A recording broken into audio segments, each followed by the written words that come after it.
All right, we have two very famous lookalikes on this call today. So we have Mark Holden, who looks exactly like Matthew Perry, and we have Scott Heathman, who looks just like Rob Lowe. Trust me, when I say that, now you'll see when you see Heathman, you're gonna say that dude looks like Rob Lowe, and when you look at Mark Holden, you're gonna say he looks exactly like Matthew Perry. So Scott Heathman is actually a colonel. So Colonel Scott Heathman, you're up. Oh my gosh, totally You're having a embarrassing. strong Rob Lowe day today, just so you know. Okay, okay, yeah, it's a good hair day. I will say that. So, um, Sean, I'm curious. I've had my own moment of touching the hand of God, and it was about 6 years ago. You've had quite a bit of distance from probably the most extreme amount of adversity you've ever had to face, if I could put words in your mouth. But do you?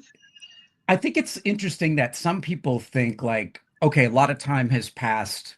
You're perfect. You don't have moments, but I'll tell you, there are some times where I kind of reflect back, and I'm actually happy that I have these moments because it's like, holy crap, that was close. And I think it brings a source of aliveness to me. But they're tough moments. Do you still have those moments, even though a lot of time has passed? And have you found some different tools over time that you've adapted that help you in those moments? I do. And first, I have no idea what your experience was, but I appreciate you sharing. Um, One of the things that I've been thinking about, I did a mastermind not long ago, and we were discussing grit and persistence and determination. And they were talking about like the masculine and feminine. And oh, well, a real man just plows forward. It's more difficult to be vulnerable than it is to keep it bottled up. And I wish more guys would see that. So I appreciate you sharing. Is it real? Absolutely. I go in still. I go in once a year for a checkup. And it's difficult, and anxiety is real until I realized I was allowing a six-letter word control my emotions. Mhm. I was giving those emotions to something outside of me. And it's very similar to when you get to an argument. You see how angry you're making me? No, you're making yourself angry, right? It's so easy to say it now, but so difficult to actually do it in the moment. It's like, you're making me so mad. Like, no. But I realized that I wanted to take my emotions back. So what was I afraid of? What was holding me back? Just the whole concept and notion of the word itself, cancer. So what I did was I went into the bathroom, I looked at myself in the mirror, and I just started saying that word out loud Mhm. over and over and over. Cancer, cancer, cancer, cancer. Right around 20, 30, 40 times, I started laughing at myself because I first of all, I looked ridiculous just saying that same word over and over again.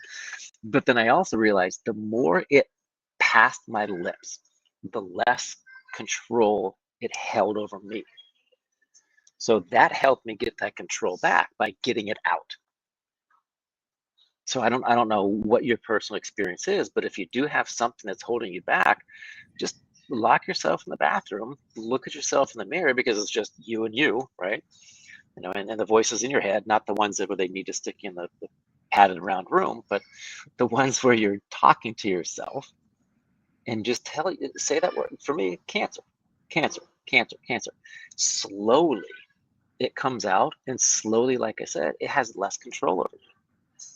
Yeah, I mean, just I don't mind sharing. Like mine was a brain tumor, radiation treatment. So tumor is probably that word for me. And then very much so I'll be doing the yearly scans for the rest of my life. And I look forward to the most boring appointments every year, and I hope that's what they continue to be. So, and the same for you too, Sean. Well, I So appreciate that. I appreciate that. And I don't know when your next one is, but good luck. I'm sure everything's going to be fine. And, you know, keep in mind too that worrying is a lot like sitting in a rocking chair. It gives you something to do to pass the time. Doesn't really get you anywhere. yeah, I love that. Thanks, Sean.